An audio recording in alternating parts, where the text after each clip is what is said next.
C'est bien, moi, vous êtes à peu près groupés. Donc, bienvenue, merci d'avoir nous avoir rejoints, de nous avoir trouvés. Donc, le thème de cette présentation, c'est bien sûr en phase avec Viva Technologies. On va aborder l'IT, l'infrastructure au travers de l'intelligence artificielle et voir en quoi l'intelligence artificielle peut prochainement vous permettre d'avoir un data center autonome. Alors pour cette présentation, je suis Christian Laporte, je suis chef de produit à Hybrid IT et je suis accompagné par Christophe Leroy qui est avant-vente et qui vous fera donc une présentation live d'InfoSight qui est cette technologie donc HPE basée sur l'intelligence artificielle et qui va permettre d'aller vers ce data center autonome. Alors au niveau de l'agenda, donc je vais prendre quelques minutes pour vous présenter ou représenter donc HPE. Je ne connais pas effectivement comment vous nous connaissez, quel niveau. Donc il y a pas mal de choses qui évoluent chez HPE. Donc on va faire un petit point. Ensuite, vous exposer quelle est la vision d'HPE par rapport à cette thématique du data center autonome, un petit peu où nous en sommes et où on va. Donc il existe déjà des briques opérationnelles qu'utilisent un certain nombre de nos clients au travers de certaines de nos solutions. Et donc on va vous présenter donc HPE InfoSight et avec ce qui va vous intéresser, c'est de voir concrètement au travers d'une démo sur un environnement de production réel ce que ça donne et les apports concrets d'InfoSight. Ensuite on finira par une vision sur les prochaines étapes et quelques informations sur une annonce qu'on a fait récemment début mai sur une offre de stockage qui s'appelle Nimble et qui intègre elle nativement cette technologie donc InfoSight. Alors tout d'abord quelques mots sur la stratégie HPE. Donc depuis maintenant 3 ans, HPE s'est concentré, centralisé sur les solutions donc, autour de l'infrastructure IT, plus particulièrement autour des solutions qui vous permettent d'aller vers une IT dual avec un cloud privé, cloud public, et de pouvoir intégrer donc, au mieux ces deux mondes. Donc tout ça bien sûr centré par rapport à vos besoins propres, que sont les applications, que sont les données. Et on a également récemment développé toute une offre autour de 2 sujets à la périphérie, que sont donc la mobilité, typiquement ce sont notre offre Aruba, à travers donc, de l'offre Wi-Fi, et également des solutions autour de l'Internet des objets pour vous permettre de plus facilement donc, connecter, traiter aussi localement ces données par rapport à des environnements industriels par exemple. Alors la stratégie d'HPE pour vous apporter donc toutes ces solutions s'appuie donc premièrement sur une propriété intellectuelle propre, sur une recherche et développement, donc qui nous permet notamment dans le domaine des serveurs, du stockage, d'apporter donc des solutions donc, pertinentes. On travaille aussi sur de la recherche fondamentale, par exemple pour les nouvelles générations de serveurs, vous avez peut-être entendu parler de The Machine, qui s'appuie effectivement sur de la mémoire, qui place la mémoire au centre des serveurs, sur la photonique, tout ça effectivement pour pouvoir traiter encore plus rapidement des volumétries de données, d'instructions de plus en plus importantes. Bien évidemment, c'est difficile d'être excellent dans tous les domaines et donc on peut prendre la décision pour compléter notre offre de faire des acquisitions. Donc, depuis 3 ans, on a fait de nombreuses acquisitions. Alors, ce n'est pas forcément de très grosses acquisitions, mais à chaque fois des acquisitions très, très ciblées dans différents domaines. Donc, par exemple, ça peut être dans le calcul scientifique avec JI. Si on monte un peu plus tôt, c'était Aruba dans le domaine Wi-Fi. Plus récemment, dans le domaine de l'infrastructure, SimpliVity, pour tout ce qui touche à l'hyperconvergence.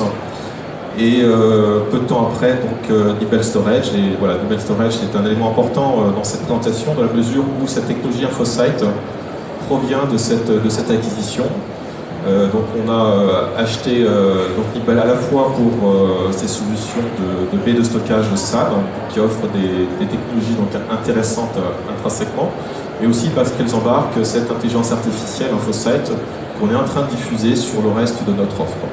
On a déjà commencé à le faire sur l'offre 3 parts, le bête stockage 3 parts que l'on a depuis quelques temps déjà chez nous. Ensuite, on va compléter notre offre au travers d'accords technologiques et commerciaux avec de grands acteurs du marché. Donc, on va travailler sur des architectures de référence et on est également donc à même de revendre ces solutions. Donc, vous pouvez par exemple acquérir des licences Vim, VMware, Microsoft ou des solutions plus pointues comme par exemple Cumulo dans le domaine du NAS en mode software defined storage. Donc toutes ces solutions s'appuyant sur des briques donc matériel HP, donc ça nous permet effectivement de fournir des solutions de bout en bout vis-à-vis de vos besoins, de vos projets. Alors la volonté par rapport au segment de présence, c'est d'être leader, d'être numéro 1 bien sûr, ou numéro 2, numéro 3, et si on n'est pas numéro 1, de progresser régulièrement. Et c'est ce qu'on fait donc, dans différents domaines. Donc on est numéro 1 depuis très longtemps en revenu dans le domaine des serveurs x86. Dans le domaine du stockage, au dernier trimestre, on est passé numéro 1 en stockage total, interne plus externe. En stockage externe, on est numéro 3. Et dans tous ces marchés, effectivement, donc on se focalise pour être effectivement le numéro 1. Et on progresse également dans toutes les matrices que peuvent donc éditer les différents analystes comme Gartner ou Forrester, qui nous passent effectivement comme à la fois quelqu'un de visionnaire et une société qui est capable d'exécuter ce qu'elle promet. Donc maintenant, on va commencer à parler du data center autonome. Donc notre volonté, c'est de vous accompagner vers l'IBR d'IT, également vers le data center autonome. Alors en fonction de votre entreprise, où vous êtes, vos besoins, du type de marché, vous allez y aller donc à un certain rythme. Donc on est capable effectivement par rapport à ces différentes étapes de vous accompagner, que ce soit dans la modernisation de votre infrastructure IT, qu'on peut entre guillemets qualifier de traditionnelle, d'aller vers le cloud computing on-premise, bien évidemment donc combiné avec des solutions basées sur le cloud. Vous accompagnez aussi par rapport à ce qui émerge et ce qui est déjà disponible au niveau de l'IoT, de la mobilité, et bien évidemment d'aller vers le data center autonome. Donc l'idée du data center autonome, c'est comme le nom l'indique, d'automatiser un certain nombre de tâches et d'apporter donc de manière automatisée donc une réponse qui soit plus pertinente que si effectivement il fallait passer par des réflexions des différents administrateurs de l'infrastructure IT. Donc toutes ces solutions vont s'appuyer sur différentes briques, donc des briques matérielles, donc généralistes, par exemple certains serveurs x86 comme les serveurs rack, d'autres plus spécialisés par rapport à des, comme je l'évoquais tout à l'heure, le calcul scientifique, ou certaines solutions de stockage qui vont plus adresser la protection des données, l'hyperconvergence, et puis tout ce qui est infrastructure composable avec notre offre donc HPE Synergie, qui permet donc de gagner donc en agilité et d'avoir donc sur site une infrastructure qui se comporte comme un cloud. Donc bien sûr tout ça doit être orchestré au travers de couches logicielles. Donc vous connaissez probablement HPE OneView, qui permet donc d'automatiser les déploiements, également d'administrer une partie de l'infrastructure. On a annoncé récemment OneSphere, qui sera prochainement disponible en France, donc qui permettra de gérer donc les clouds, qu'ils soient sur site ou dans le public, et de pouvoir mieux contrôler ces deux mondes, de pouvoir aussi avoir une passerelle entre ces deux mondes, et connaître également exactement combien ça coûte et optimiser cet aspect-là des choses. Alors bien évidemment, ces solutions matérielles logicielles sont complétées par des offres de conseil, et puis également donc une nouvelle approche dans le domaine de la consommation de l'infrastructure IT, donc au travers non seulement d'offres financières, mais voilà, de pouvoir faire une facturation à l'usage par rapport à la capacité, par rapport à des transactions à la mode effectivement du cloud. Alors ce qui est important pour vous, revenons basique, les applications, les données, il faut que ça aille vite, il ne faut pas de temps d'attente. Ça énerve tout le monde, en interne, les clients. Et donc, ce qui est important, effectivement, là encore, retour basique, il faut que l'infrastructure IT soit disponible 24/7 avec un temps de réponse qui soit le plus optimal possible par rapport aux différentes applications. L'idée du data center autonome, c'est de pouvoir avoir une infrastructure qui puisse faire face de manière autonome à différents incidents, différents événements, et qui puisse également s'optimiser par rapport à des contraintes de performance, que ce soit en I/O, que ce soit en termes de temps de latence.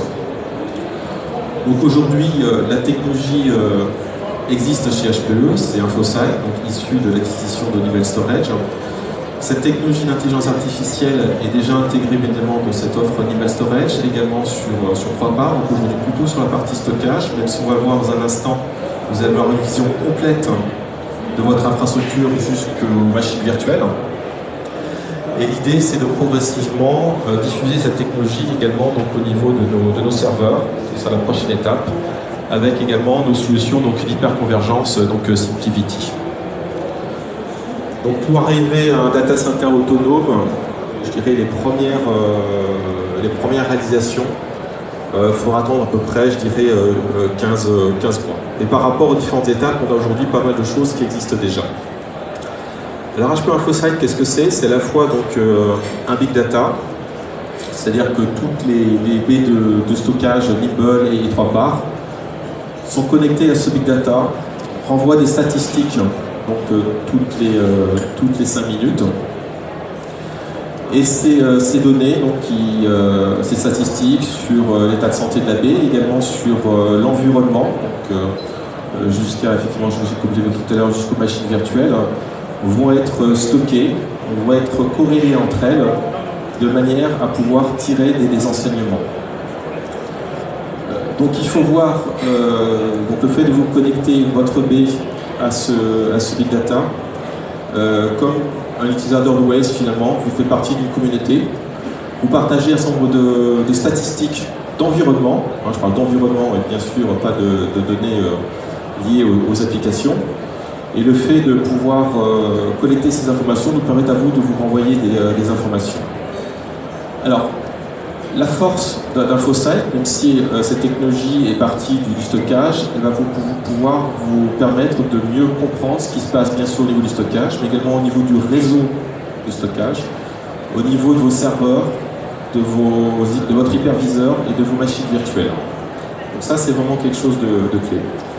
Alors pourquoi c'est clé?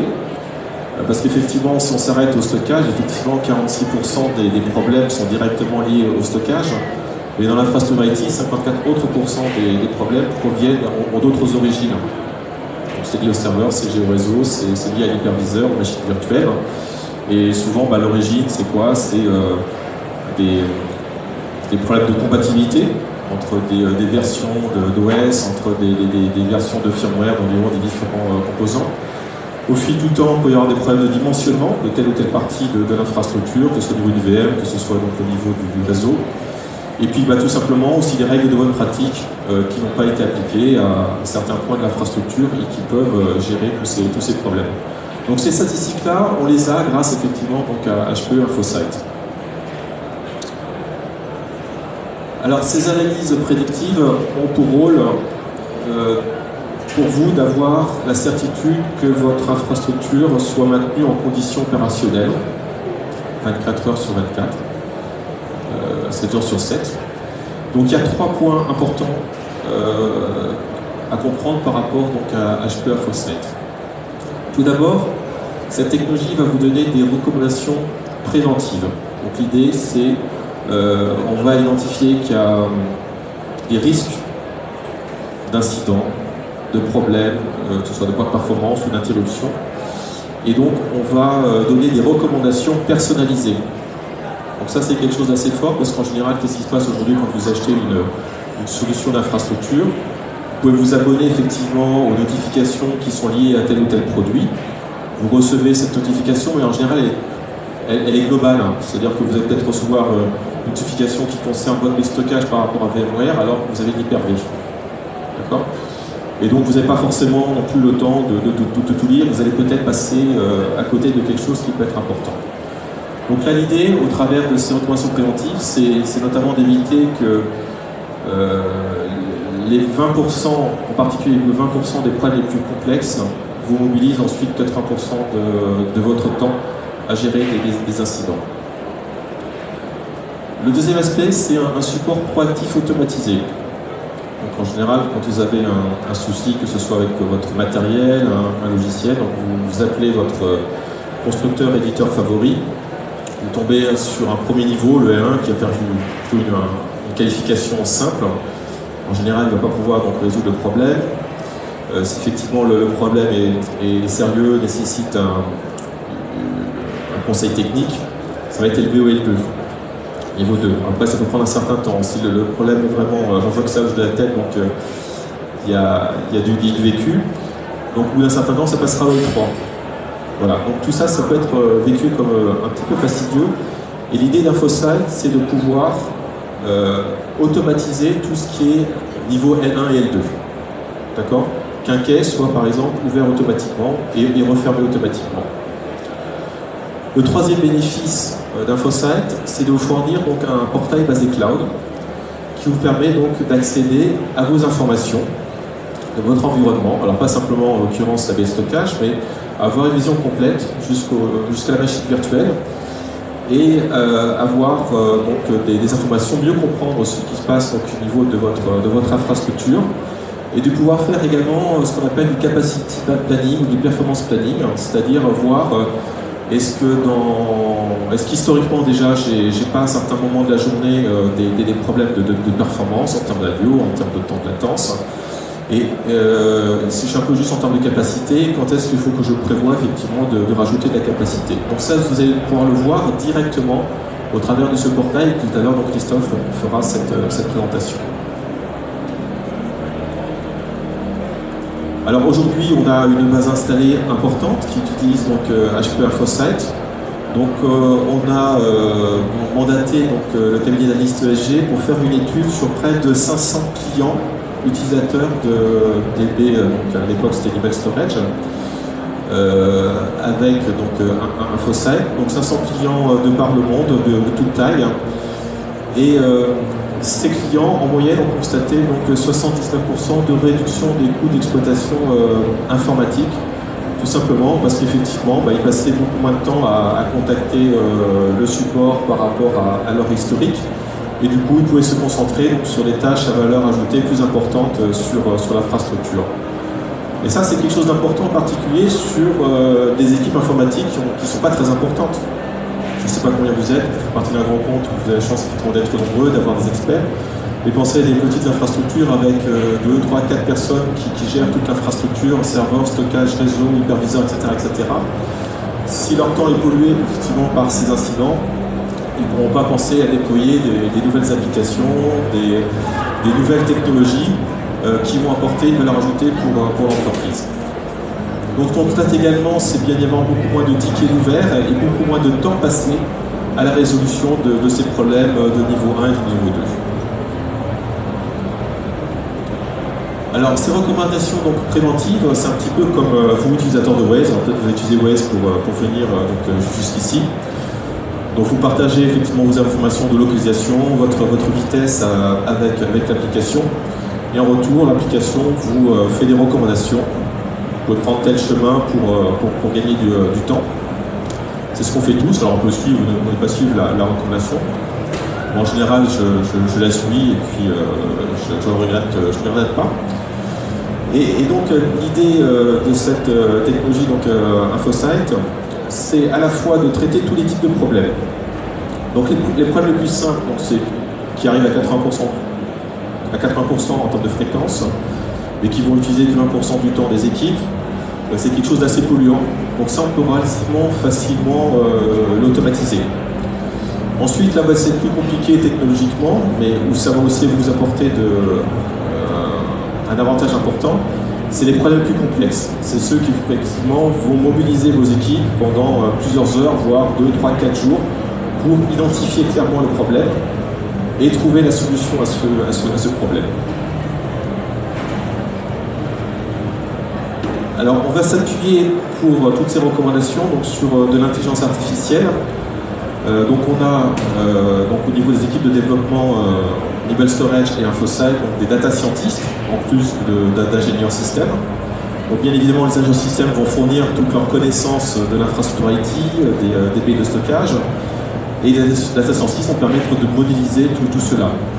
Alors tous les événements, incidents, effectivement, n'ont pas la même complexité. Donc il y a certains incidents, cas de figure qui sont relativement simples à gérer, donc ils vont juste effectivement, ce sera la discussion entre les ingénieurs systèmes et puis les data scientists. Mais d'autres ont vraiment besoin d'intégrer les technologies artificielles et le machine learning pour pouvoir identifier et cerner l'origine d'un problème. Donc ça demande vraiment pas mal de travaux de développement. Alors ces recommandations préventives, elles peuvent être de différents types, donc éviter qu'un problème ne survienne, qu'il y ait une interruption parce que on risque effectivement de manière alors qu'on n'a pas besoin qu'il puisse y avoir une bascule d'une partie de l'infrastructure sur l'autre. On peut également identifier qu'on peut potentiellement avoir des problèmes de performance ou améliorer cette performance. Par exemple, voir qu'un volume n'a pas accès à assez de performance au travers d'optimisation de règles de qualité de service, on va pouvoir libérer effectivement des ressources pour tel ou tel volume.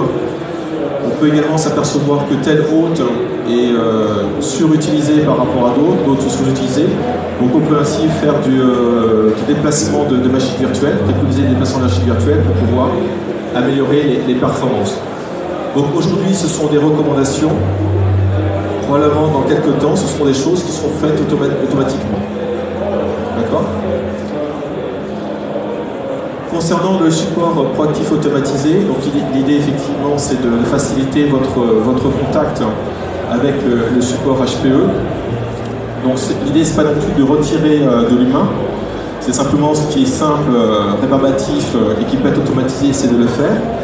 Par contre, lorsque vous avez besoin vraiment de gérer un pôle important, vous avez par contre un accès direct à un niveau L3, et ça en moins d'1 minute. Donc ça c'est quand même un très gros avantage d'avoir ce type d'approche. Également, ces experts peuvent également vous appeler. Par exemple, si on s'aperçoit qu'il y a un problème sur votre infrastructure, qu'au bout d'un certain temps c'est pas résolu, cet expert vous appellera.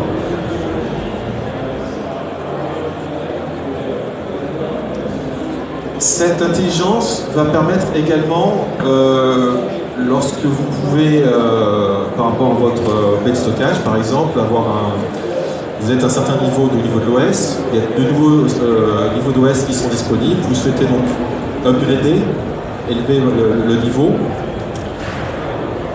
Au travers d'InfoSight, on aura peut-être détecté que certains clients qui ont un environnement particulier ont un risque à évoluer vers telle version parce que cette version, elle n'est pas compatible avec une version d'hyperviseur ou une version de firmware qui est quelque part au niveau du réseau.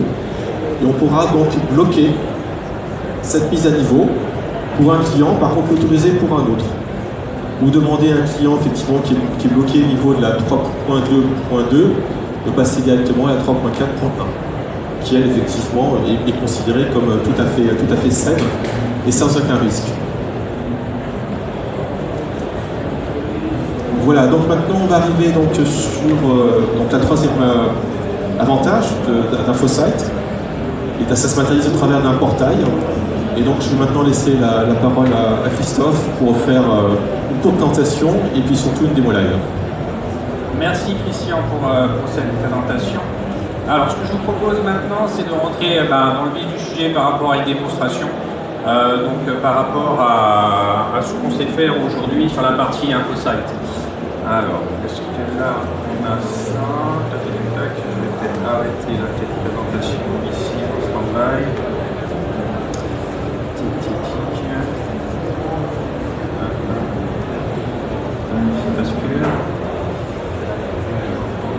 Donc je vais rentrer sur le portail.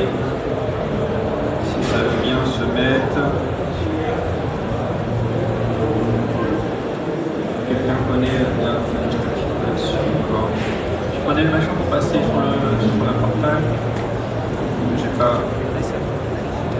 Ça marchait tout à l'heure, forcément.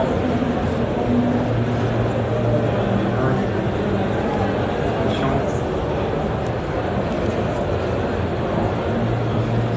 Ça. Ok. Cliquer. C'est bon? Ok, super. Alors là, je suis sur un cas client. où effectivement on va regarder les bénéfices de l'intelligence artificielle au service de l'informatique et au service, en l'occurrence, du matériel informatique. On va voir ça. Donc depuis le rachat, ce qui est important, donc, qui a maintenant un an, c'est qu'on a énormément développé autour des infrastructures Nimble et des produits HPE existants. Donc aujourd'hui, on sait qu'on a introduit, par exemple, toute la partie 3 parts avec 55 000 baies qui vont maintenant nous donner des informations. L'importance de l'intelligence artificielle, c'est les données. Récolter des données, des informations. Enfin, pas des données, des informations, des statistiques sur l'environnement des clients. Plus on en a, plus ça va être simple de faire des corrélations. Et c'est là où on va travailler. Et depuis 2008, on récolte chez Nimble des informations. Et on va commencer à récolter des informations sur la partie 3 parts. On a même aussi sur la partie backup avec la partie store one, des remontées qui vont arriver petit à petit de 12 000 baies, nouvelles baies. Donc si je regarde maintenant plus un focus sur la partie Nimble, on a 22 000 baies déployées dans le monde qui, tous les 5 minutes, nous envoient des informations sur voilà, je suis bien, je suis pas bien, j'envoie un petit ping, un petit orbit pour savoir si effectivement comment ça se passe. Et après, on va recevoir des fichiers de manière périodique et toutes les 24 heures, on va enrichir notre base de données. Une fois qu'on a fait ça, on va pouvoir mettre en corrélation des problématiques que peuvent avoir certains clients sur certaines applications. Donc dans cet exemple, c'est la page de garde, donc on voit les performances de la baie, on voit le tag number de la machine. Donc ça, c'est assez simple. Et derrière, on va pouvoir rentrer petit à petit dans les menus. Celui-là que j'aime bien, c'est la partie exécutive. C'est surtout pour les DSI, les responsables de stockage, où là, on va pouvoir voir, par exemple, le gain qu'on a eu avec notre solution Nimble par rapport à la compression, à la déduplication. Donc du coup, on va gagner des données de manière, pas magique, mais voilà. Donc sur une baie de stockage où il y a 5 Tera, on voit qu'on a un taux de compression déduplication fois 2,85. Donc du coup, on va être capable de réduire le coût total d'acquisition de la machine. Donc ça, c'est important quand on parle effectivement de baie full flash, où le coût au giga peut être intéressant. On va pouvoir voir aussi toutes les ouvertures de case. On va voir par exemple sur ce client que je connais bien, il ne veut pas faire de snapshot. Bon, voilà. Mais en tout cas, on l'a prévenu, monsieur le client, sur tous les volumes que vous avez, vous ne faites pas de snapshot. C'est dommage parce que si jamais vous aviez un problème, vous pouvez revenir de manière naturelle à un état carrière. On va pouvoir voir aussi la partie réplication dans ce client n'a qu'une baie. Et on peut avoir les upgrades. Bon, là, malheureusement, je ne pourrais pas vous le montrer. Je ne peux pas appeler le client pour lui dire « Ah, vous avez un besoin supplémentaire ». Mais en tout cas, on est capable de surveiller l'ensemble des baies de stockage qu'on a dans le monde pour leur dire « Attention, monsieur le client, je ne sais pas, le 15 janvier 2019, vous serez à 90% du taux de remplissage. Est-ce qu'on peut se voir pour en discuter par rapport à ce que vous faites et faire évoluer votre solution ?» On va avoir aussi des rapports au niveau des statistiques au niveau de la wellness. Voilà. Comment ça se passe, comment va la baie de stockage. Donc là, moi généralement je laisse par défaut, mais on peut effectivement associer des règles en fonction des applications. Donc on a plein de règles derrière, si on veut configurer des règles pour pouvoir se voir quand est-ce que je reçois les informations, quand est-ce que je reçois les alertes. Moi j'ai un client qui m'a appelé pour dire ok, moi les alertes, je veux pas qu'on me téléphone de 20h du soir à 5h du matin, enfin à 6h du matin, parce qu'effectivement j'ai pas envie qu'on me réveille. Mais bon, moi j'ai un client qui s'est fait réveiller en pleine nuit parce qu'il avait une montée de température, qui fait qu'on l'a appelé, attention monsieur le client, la baie signale une montée de température, qu'est-ce qu'on fait? Le client, on l'a réveillé en pleine nuit, bon, il a dit non, mais c'est pas grave, la baie s'est éteinte proprement pour sécuriser les données. Donc ça, c'est vraiment les apports qu'on peut avoir au quotidien sur l'intelligence artificielle par rapport aux infrastructures qu'on peut avoir. On va pouvoir surveiller la capacité, donc comme je vous ai dit tout à l'heure, on a un ratio de 2,9, on est à 50% du taux de remplissage, donc on va surveiller de manière automatique pour le client comment ça évolue au niveau de ses data stores, au niveau de ses volumes, au niveau de ses applications. Là, on voit la progression à 90%, 60%, 30%, qu'on a sauvegardé par volume, par application ou par volume. Donc, on va pouvoir gérer l'ensemble des volumes de la baie de stockage et le surveiller de manière complètement automatique. On a la possibilité aussi d'utiliser des labs pour pouvoir faire justement de la prédiction et vraiment l'intelligence artificielle. Si par exemple, j'ai envie de faire volume performance, je vais lui demander ok, HP Infocyte, dis-moi au niveau de volume performance ce qu'on va pouvoir faire. Donc on va faire une analyse, bon là c'est une analyse sur une semaine, on va choisir le pool de stockage, on va choisir l'application, tiens s'il te plaît, ouais je vais regarder les applications, et moi une analyse des applications.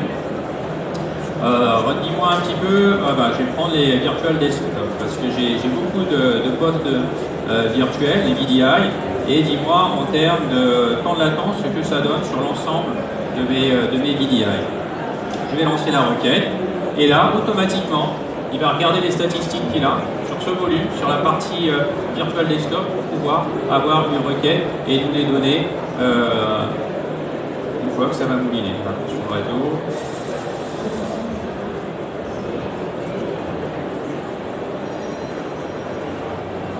Et voilà, donc automatiquement, on sait sur la période d'une semaine les temps de latence qu'on a, donc inférieur à millisecondes, c'est plutôt bon. Voilà, mais ça nous permettrait d'avoir si effectivement, de manière proactive, nos VDI sont bien. Donc là, ça veut dire, je peux dire à ce client, rajouter du VDI, vous pouvez rajouter 100 postes de client, la baie va le supporter. Donc à chaque fois, on a des éléments de là pour pouvoir prévenir et faire des analyses. Si je regarde maintenant d'autres onglets intéressants, on peut aussi avoir, donc là c'était sur la partie performance, on va regarder sur la partie performance plus sur la baie. Donc on peut faire une analyse jusqu'à 1 an, donc on va garder ces informations 1 an. Donc là je vais peut-être, bon là je suis sur une semaine, je vais dire sur une journée, sur la baie de stockage. On va regarder ce qui s'est passé hier. Voilà, c'est intéressant, donc là on a hier, je vois qu'il y a un pic ici. C'est intéressant en termes d'IOS.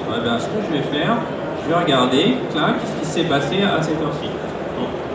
Je connais ce client, mais bon, je pourrais lui dire, tiens, tu as eu des pics ici de performance, qu'est-ce qui se passe à ce moment-là? Et derrière, pour pouvoir vérifier les temps de latence. Donc on va surveiller les temps de latence. Donc les temps de latence, je suis inférieur à 5 millisecondes, c'est plutôt bien. Et donc j'ai pas de facteur grave. Donc du coup, pour faire le test, ce que je vous propose, c'est de lui dire, ok, HP InfoSight, dis-moi les temps de latence en dessous de 2 millisecondes. Et là, il va chercher les performances en dessous de 2 millisecondes. Je fais ça, je reviens, pardon. Reviens. J'ai appuyé sur le verrou. Hop, je reviens en arrière. Tac. Je vais lui dire 2 millisecondes à ce niveau-là. Voilà. Et là, du coup, il va analyser la période, sur la période donnée, où est-ce que j'ai un temps de latence inférieur à 2 millisecondes. Bon, là, j'ai fait exprès de chercher un peu la petite bête, mais ce qu'on voit, c'est qu'effectivement, là, j'ai un pic à 2 millisecondes. Et ce qui est important, c'est qu'on va lui dire pourquoi. Et là, on lui dit que c'est la CPU qui est un peu saturée. Donc, si jamais, effectivement, je voulais descendre en dessous de 2 millisecondes, il faudrait que je fasse un upgrade au niveau de la bête pour lui donner plus d'IO. Maintenant, là, c'est la partie stockage. Maintenant, si on regarde plus, la partie infrastructure et la partie en l'occurrence VMware. Ce qu'on a mis en place sur la partie VMware, c'est qu'on s'est dit, et ça serait intéressant d'avoir des informations sur la partie VMware et des corrélations au niveau des VM. Donc ce qu'on va faire, c'est qu'on va demander au client, à travers le Virtual Center, de me dire, ok, Virtual Center, donne-nous des informations sur ton état au niveau VMware, puisque moi, je puisse faire la corrélation entre les volumes, les VM. Donc à ce moment-là, on va recevoir des informations et on va pouvoir jouer avec, avoir ces informations. Donc dans cet exemple, on voit qu'il y a un Virtual Center, il y en a deux, il y a 121 VM ici, 181 VM ici.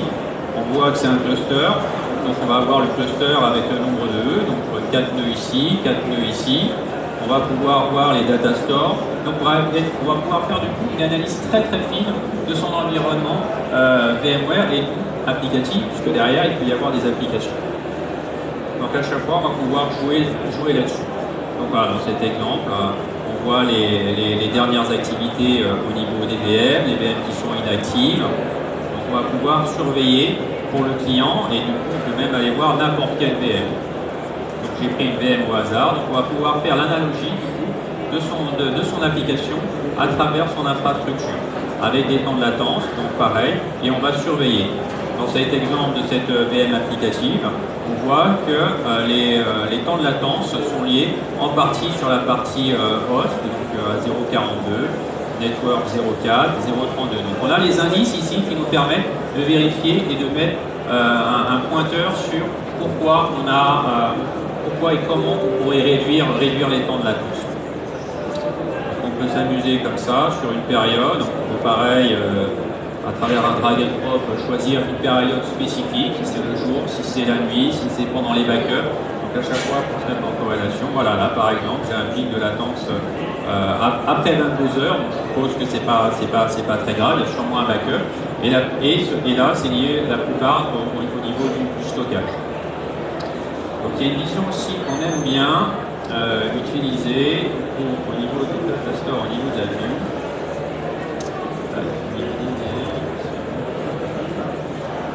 C'est la configuration Figma. Donc ce que je vais choisir.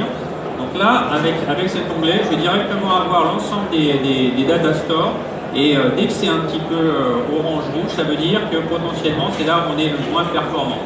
Donc ça nous permet de pouvoir checker et ensuite d'aller sur le data store qui correspond à potentiellement un problème pour pouvoir regarder ce qui se passe plus dans le détail. Donc là, je suis dans les data store et c'est pareil, je vais pouvoir regarder au data store les performances, qui va nous permettre que si jamais on voit des VM qui sont dans un data store, peut-être de faire migrer les VM vers un autre data store où on aurait plus de latitude, en termes de CPU, en termes de mémoire, en termes de stockage.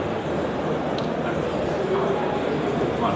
Et c'est toutes ces fonctionnalités, donc on les a mis en place, pour 3 parts, et on va au fur et à mesure les amener sur la partie infrastructure, avec la partie synergie, avec la partie serveur, puisque derrière, c'est des informations qu'on va pouvoir récolter et pouvoir utiliser. Voilà, ce que je te propose, Christian, c'est de reprendre la main sur la partie présentation. Voilà.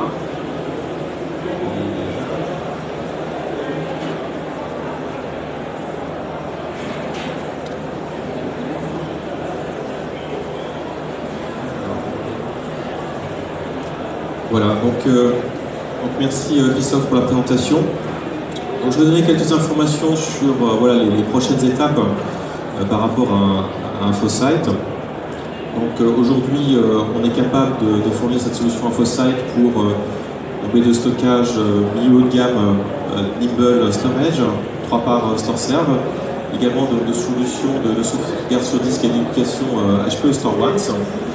Et l'idée, c'est dans un espace de 12 mois, de pouvoir intégrer également nos serveurs x86 et nos solutions d'hyperconvergence HPE SimpliVity. Donc de manière à ce qu'on puisse avoir des informations encore plus précises sur l'intégralité de l'infrastructure. Ensuite, bien évidemment, la technologie HPE InfoSight va évoluer. Donc le portail que vous voyez là, les informations sont rafraîchies toutes les nuits. Donc chaque matin, vous avez donc une mise à jour qui est faite. Et la volonté, c'est de vous fournir des données quasi temps réel. Alors le temps réel, ça sera un rafraîchissement toutes les demi-heures, toutes les 30 minutes. Donc ça, c'est quelque chose qui va arriver relativement rapidement. Également, vous donner la possibilité de pouvoir accéder à ces informations depuis n'importe quel périphérique, et en particulier donc des tablettes, pourquoi pas un smartphone. Si vous êtes en déplacement, vous n'êtes pas forcément à votre bureau. Donc avoir un format donc adapté à ce type de périphérique de consultation. Ensuite, bien évidemment, on va améliorer ces recommandations à travers l'algorithme pour pouvoir vraiment aller vers le fait qu'on puisse à un moment donné donc, automatiser avec certitude donc les différentes actions qui sont à faire. Vous évitez à vous de devoir aller sur l'application, appuyer sur le bouton si de toute façon il fallait faire cette opération. Ce que vous voyez avec VMware, on souhaite le faire avec d'autres environnements hyperviseurs, que ce soit donc Hyper-V et également donc, tout ce qui est container. D'accord ? Ne pas s'arrêter à l'environnement VMware, même si aujourd'hui, finalement, 80-90% des environnements qu'on rencontre utilisent VMware. Je vais également donner quelques informations par rapport à cette famille donc, de baies de stockage Nimble Storage, donc, qui a dans l'ADN donc InfoSight.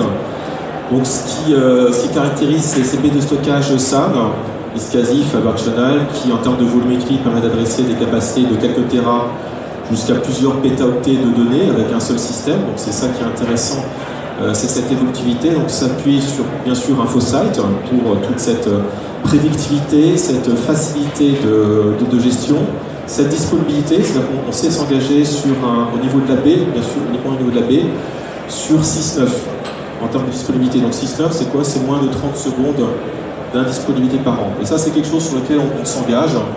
Et si jamais donc, on ne respectait pas cet engagement, on vous fournit des mois de support gratuits en plus.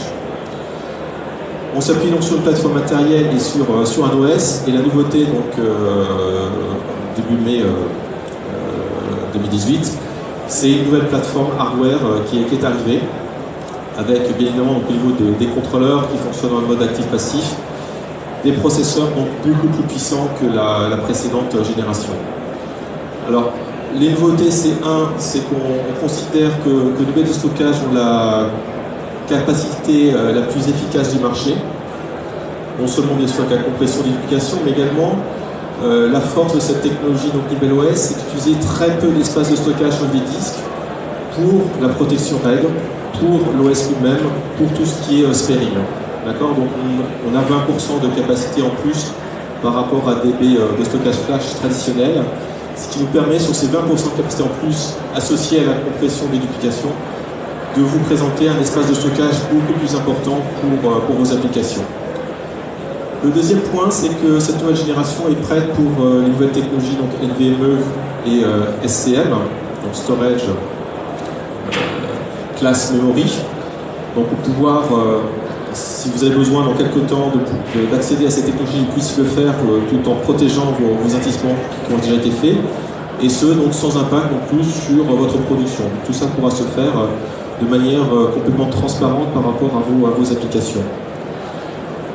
En utilisant des processeurs beaucoup plus puissants, que ce soit sur la gamme flash ou sur la gamme donc, hybride, on va pouvoir avoir un ratio performance-prix optimisé jusqu'à plus de 120% par rapport à la précédente génération. Donc, pour vous, donc, une baisse de coût considérable en termes d'acquisition sur les modèles où vous avez besoin de performance. Sur notre famille de baies hybrides, donc, qui ont à la fois des disques très capacitifs et des disques flash pour accélérer les applications. En plus de la compression, maintenant capable de faire de la déduplication de données sur toute la baie. Et donc ça, c'est quelque chose qui est aujourd'hui unique sur le marché. Et si vous avez besoin d'une baie de stockage SAN avec d'excellentes performances, mais où vous souhaitez donc optimiser le coût giga, il est intéressant de partir sur ce type d'approche de stockage hybride.